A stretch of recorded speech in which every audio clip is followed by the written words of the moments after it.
Good morning to all of you. आज हम कर रहे हैं एनसीईआरटी के 12th क्लास के पॉलिटिकल साइंस बुक के जो हमारा 4th चैप्टर था, भारत के विदेश संबंध, जिसमें हम आज छठा सेशन कर रहे हैं, जो है भारत का परमाणु कार्यक्रम। तो आप इसमें देखेंगे कि जैसे ही भारत आज़ाद हुआ था तो उस वक्त हम परमाणु युग में कदम रख चुके थे। अमेरिका ने अपना पहला परमाणु परीक्षण 16 जुलाई 1945 को किया था, जिसका नाम था कैसल ब्रावो के नाम से अपना ऑपरेशन शुरू किया था। और इसके बाद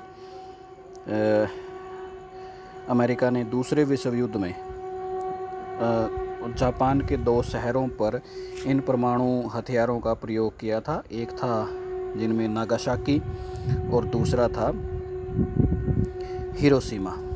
6 अगस्त और 8 अगस्त को इनका परमाणु परीक्षण किया गया था। तो जैसे आप देख सकते हैं, इसमें एक नागासाकी है और एक इसमें नागासाकी है और हिरोशिमा है। और यह पिक्चर है उसके परमाणु परीक्षण की, अमेरिका के परमाणु परीक्षण की यह पिक्चर है जो आपको यहाँ दिख रही है। तो जहाँ पर नागासाकी और हिरोशिमा में परमाणु बम से जो हमला किया गया था अमेरिका के द्वारा, उसके बहुत भीषण परिणाम थे। जो लोग इसकी डायरेक्ट अटैक में आ गए थे तो वो तो उसी वक्त वाइप आउट हो गए थे, लेकिन उनके लिए ज़िंदगी बहुत मुश्किल हो गई थी जो उसके बाद वहाँ पर बच गए थे, क्योंकि परमाणु हमले के बाद की जो ज़िंदगी है वो बहुत मुश्किल हो जाती है। स्किन की प्रॉब्लम और अन्य अंग विकृति की प्रॉब्लम लोगों में ये देखी जाती है और कई तरह की प्रॉब्लम्स देखी जाती हैं। तो आप देखेंगे इसमें नेक्स्ट है, पहला परमाणु परीक्षण किया था अमेरिका ने 1945 में, और दूसरा जो था वो किया था सोवियत यूनियन ने 26 अगस्त 1949 को। और इसका जो कोड नेम था, सीक्रेट नेम जो था, ये था फर्स्ट लाइटनिंग। और उसके बाद सोवियत यूनियन भी एक परमाणु शक्ति संपन्न देश बन गया था। तो इसमें ये कहा जाता है कि सोवियत यूनियन के पास ये टेक्नोलॉजी कहीं ना कहीं अमेरिका से ही आई थी। सोवियत यूनियन के खुफिया एजेंटों ने इस टेक्नोलॉजी को अमेरिका से चुरा लिया था, ऐसा मतलब कहा जाता है। तो तब इसके पास ये टेक्नोलॉजी आई। उसके बाद इंग्लैंड तीसरे नंबर पे है, जिसने परमाणु टेक्नोलॉजी को अपनाया। इसमें इंग्लैंड ने ऑपरेशन ह्यूरिकेन के नाम से परमाणु परीक्षण किया और परमाणु शक्ति संपन्न राष्ट्र बन गया। इसके बाद चीन और फ्रांस की बारी आई। चौथे नंबर पर चीन ने 1960 में अपना परमाणु परीक्षण किया और परमाणु शक्ति संपन्न राष्ट्र बन गया। इसके बाद सबसे लास्ट में 16 अक्टूबर 1964 को चीन ने कोड नेम 596 के तहत परमाणु परीक्षण किया और परमाणु शक्ति संपन्न राष्ट्र बन गया। तो यहाँ पर अगर हम बात कर रहे हैं परमाणु शक्ति संपन्न राष्ट्र बनने की, तो यहाँ पर 2 बातें अलग अलग हम देखते हैं। एक परमाणु का शांतिपूर्वक प्रयोग और एक परमाणु का सेना के लिए प्रयोग, युद्ध में प्रयोग, दोनों में फ़र्क है। जब हम परमाणु का शांतिपूर्वक प्रयोग के बारे में बात करते हैं तो हम इसकी बात करते हैं परमाणु ऊर्जा के प्रयोग की, जैसे बिजली पैदा करना या और अन्य ऊर्जा के साधन प्रयोग करना। और जब हम इसकी सेना की उसमें बात करते हैं तो इसको हम एक हथियार की तरह लेते हैं। तो दोनों बातों में फ़र्क है। तो इसके बाद जब भारत आज़ाद हुआ तो हमारे आसपास परमाणु युग था, परमाणु संपन्न देश थे। तो भारत को भी लगा कि भी उसको भी अपनी नीति पर, परमाणु नीति पर विचार करना चाहिए, और पर भारत की परमाणु नीति किस प्रकार की हो इस पर भी बात करनी चाहिए थी। तो भारत ने हमेशा से ही परमाणु के जो है शांतिपूर्वक प्रयोग पर बल दिया है। हमेशा से ही भारत ने शांतिपूर्वक प्रयोग पर बल दिया है, कभी भी युद्ध के इसके प्रयोग पर बल नहीं दिया। तो इसके बाद भारत ने अपनी परमाणु नीति और परमाणु हथियार बनाने के पक्ष में निम्नलिखित तर्क दिए। सबसे पहले हमारे पास तर्क आ जाता है कि भारत ने परमाणु नीति कार्यक्रम अपनाया क्योंकि भारत इस परमाणु युग में एक आत्मनिर्भर राष्ट्र बनना चाहता है। दूसरा, उसने कहा कि हमारे पड़ोसी देश के पास भी परमाणु हथियार है तो उससे हमें खतरा है और इसलिए भारत परमाणु हथियार या परमाणु संपन्न राष्ट्र बनना चाहता है ताकि दोनों देशों के बीच न्यूनतम अवरोध की स्थिति पैदा हो सके। न्यूनतम अवरोध का मतलब ये होता है कि दोनों देशों के बीच में युद्ध की स्थिति को कम किया जा सके। तो दूसरा ये बात था। तीसरा, भारत ने परमाणु नीति कार्यक्रम अपनाया क्योंकि सभी राष्ट्र चाहते हैं कि मैं एक शक्तिशाली राष्ट्र बनूँ, तो भारत की भी यही नीति थी कि भारत भी एक शक्तिशाली राष्ट्र बने। इसके बाद भारत ने परमाणु नीति कार्यक्रम अपनाया क्योंकि भारत युद्धों से बचना चाहता था। जिस भी देश के पास मान लो परमाणु हथियार होंगे तो उसके पास कोई भी युद्ध नहीं करेगा। और उसके बाद भारत ने परमाणु नीति कार्यक्रम अपनाया क्योंकि भारत अपनी आत्म सुरक्षा की नीति को महत्व देता है। इसके बाद जो भारत ने परमाणु नीति कार्यक्रम में जो NPT और CTBT जिसके बारे में हम आगे पढ़ेंगे, ये दो भेदभावपूर्ण नीतियाँ थी। किन के बीच? जिन देशों के पास परमाणु हथियार या परमाणु कार्यक्रम हैं उनके, और जिन देशों के पास नहीं हैं उनके बीच यह एक भेदभावपूर्ण नीति थी। तो भारत ने इसका विरोध भी किया और कहा कि भारत अब परमाणु संपन्न राष्ट्र बनेगा। नेक्स्ट आ जाता है इसके पर भारत के परमाणु कार्यक्रम या परमाणु नीति के पीछे का इतिहास क्या है। जैसे ही भारत आज़ाद हुआ था तो भारत ने इसके शांतिपूर्वक प्रयोग पर बल दिया और इसकी प्रौद्योगिकी का मतलब परमाणु टेक्नोलॉजी अपनाने के लिए भारत ने आज़ाद होते ही अपना काम करना शुरू कर दिया था। तो भारत के प्रथम प्रधानमंत्री जो पंडित जवाहरलाल नेहरू जी हैं, उन्होंने इस कार्यक्रम को आगे बढ़ाते हुए डॉक्टर होमी जहांगीर भाभा को इस कार्यक्रम का जिम्मा सौंपा कि आप भारत के परमाणु कार्यक्रम को आगे बढ़ाएंगे। डॉक्टर होमी भाभा एक बहुत अच्छे साइंटिस्ट थे परमाणु कार्यक्रम में। तो जिसकी आप अभी फ़ोटो देखेंगे, ये पंडित जवाहरलाल नेहरू जी के साथ डॉक्टर भाभा हैं। और इसके बाद 1962 में चीन ने हमारे ऊपर आक्रमण कर दिया, जैसा आप सबने पढ़ा है। और उसके बाद 2 साल के बाद ही चीन ने परमाणु हथियार भी बना लिया। तो फिर भारत को यह डर महसूस होने लगा कि जो देश बिना किसी वजह के भारत पर आक्रमण कर सकता है 1962 में, तो अब उसके पास परमाणु हथियार है तो अब वो दोबारा भी हमला कर सकता है या हमारे पड़ोसी देश पाकिस्तान की मदद कर सकता है इस भारत को डिस्टर्ब करने में। तो इसलिए भी भारत को बहुत जल्दी थी कि भारत भी एक परमाणु संपन्न राष्ट्र बने। उसके बाद देखिए, जैसे ही 1964 में पंडित जवाहरलाल नेहरू जी की मृत्यु हो जाती है, भारत के प्रधानमंत्री बनते हैं श्री लाल बहादुर शास्त्री जी।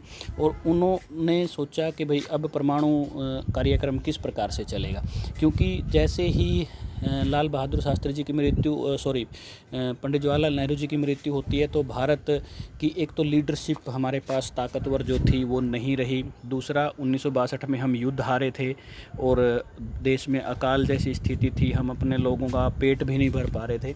तो ये सारी बातें थी। तो अब देश के सामने समस्या थी कि हम लोगों के खाने पीने की व्यवस्था करें या अपने परमाणु कार्यक्रम पर खर्च करें।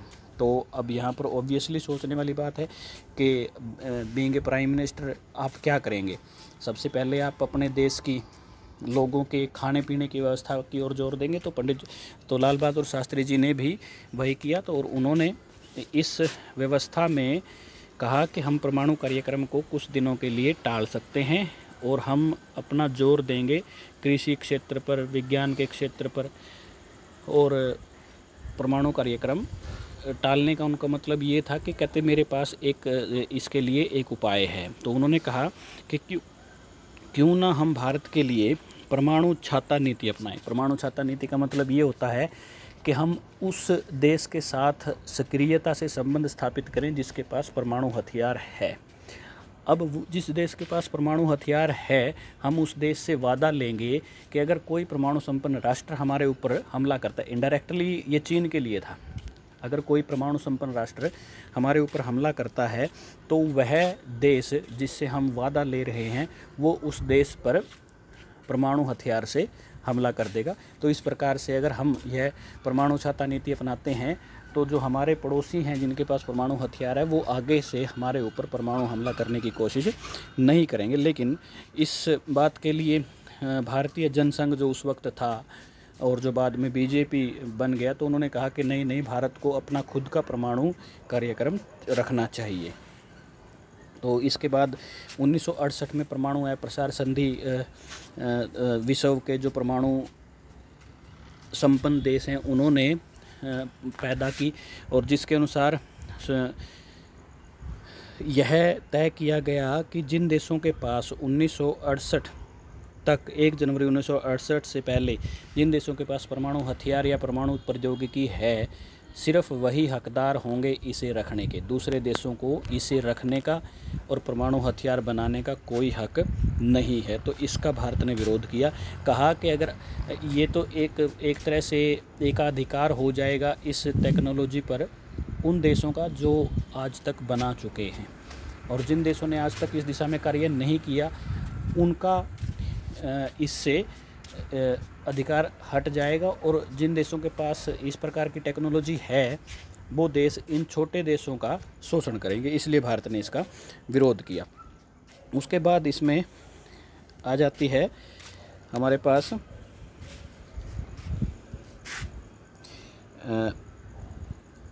और भारत ने फिर इंदिरा गांधी जी की अध्यक्षता में, जब भारत की प्रधानमंत्री थी इंदिरा गांधी जी, तो पोखरन में, राजस्थान में एक पहाड़ी रेंज है जहां पर सेना अपने सैनिक प्रशिक्षण करती है, तो वहां पोखरन है। तो पोखरन में भारत ने 1974 में पहला शांतिपूर्वक, देखिए यहाँ पर ये बात ध्यान देने वाली, भारत ने पहला शांतिपूर्वक परमाणु परीक्षण किया 1974 में। यहाँ पर शांतिपूर्वक परमाणु परीक्षण का मतलब ये है कि हमने उस परमाणु परीक्षण के बाद परमाणु हथियार नहीं बनाया। परमाणु हथियार बनाने के पीछे भी एक कारण है। हमारे पास मान लो परमाणु हथियार है, लेकिन उस परमाणु हथियार को ले जाने के लिए मिसाइल नहीं है। उस परमाणु हथियार को एक जगह से दूसरी जगह फेंकने के लिए हमें मिसाइल की ज़रूरत पड़ेगी। उस परमाणु हथियार को हम कहेंगे पेलोड, और उस मिसाइल पर पेलोड लादने के लिए हम दूसरी जगह पर लेके जाते हैं, तब जाके वो परमाणु हथियार दूसरी जगह जाके विस्फोट कर सकता है। तो हमने ऐसा नहीं किया, हमने इसका शांतिपूर्वक प्रयोग के लिए यह परमाणु परीक्षण किया था। इसके बाद देखिए, ये देखिए, ये और ये ज़मीन के अंदर था। यह पोखरन जो 1 था ये ज़मीन के अंदर था, लेकिन जैसे ही इसकी खबर पूरी दुनिया में लगी तो पूरी दुनिया में हड़कंप मच गया, विशेषकर पाकिस्तान और चीन में। और चीन के कहने पर अमेरिका ने और सुरक्षा परिषद के देशों ने भारत पर कई प्रकार के प्रतिबंध लगाए, जिसके बाद भारत को बहुत समस्याओं का सामना करना पड़ा। लेकिन भारत अपनी मजबूत नेतृत्व के कारण यह तय कर चुका था कि भारत का परमाणु कार्यक्रम अब और पीछे नहीं रहेगा। इसके बाद देखिए, उसके बाद अप्रैल 1979 में भारत को खुफिया सूत्रों के हवाले से पता चला कि चीन की मदद से पाकिस्तान भी परमाणु हथियार बना रहा है। देखिए, हमारा शांतिपूर्वक था, लेकिन चीन पाकिस्तान जो था वो परमाणु हथियार बनाने की कोशिश कर रहा था चीन की मदद से। तो भारत को लगा कि अब हमें अपने परमाणु कार्यक्रम में तेज़ी लाने की ज़रूरत है। तो इसलिए भारत ने अपना परमाणु कार्यक्रम आगे बढ़ाया। और इस बीच विश्व में 1995 में जो NPT थी, परमाणु अप्रसार संधि जिसको हम कहते हैं, वो समाप्त हो जानी थी, परंतु चीन के दबाव में इस संधि को बहुत आगे के लिए, मतलब आगे के लिए बढ़ा दिया गया। नहीं तो यह 1995 में ख़त्म हो जानी थी, लेकिन चीन के दबाव में आकर अमेरिका और सुरक्षा परिषद के देशों ने इसको आगे बढ़ा दिया। और 1996 में NPT के साथ साथ CTBT नाम की एक और संधि प्रस्तुत की गई, जिसका उद्देश्य था कि जिन देशों के पास परमाणु टेक्नोलॉजी नहीं है वो इस टेक्नोलॉजी को पाने के लिए अब आगे से प्रयास भी नहीं करेंगे, इसका सपना भी नहीं देखेंगे। लेकिन भारत ने CTBT का भी विरोध किया, क्योंकि यह भी NPT की तरह ही भेदभावपूर्ण थी, और इस पर भी भारत ने हस्ताक्षर नहीं किए। इसके बाद देखिए आखिरकार वह दिन आ ही गया जब भारतीय वैज्ञानिकों ने 11 मई 1998 को पोखरण में ही, जो पोखरण था, पोखरण में ही 5 परमाणु हथियारों का परीक्षण किया। यहाँ पर हमने परमाणु हथियारों का परीक्षण किया था पोखरण में, जैसा आप देख सकते हैं।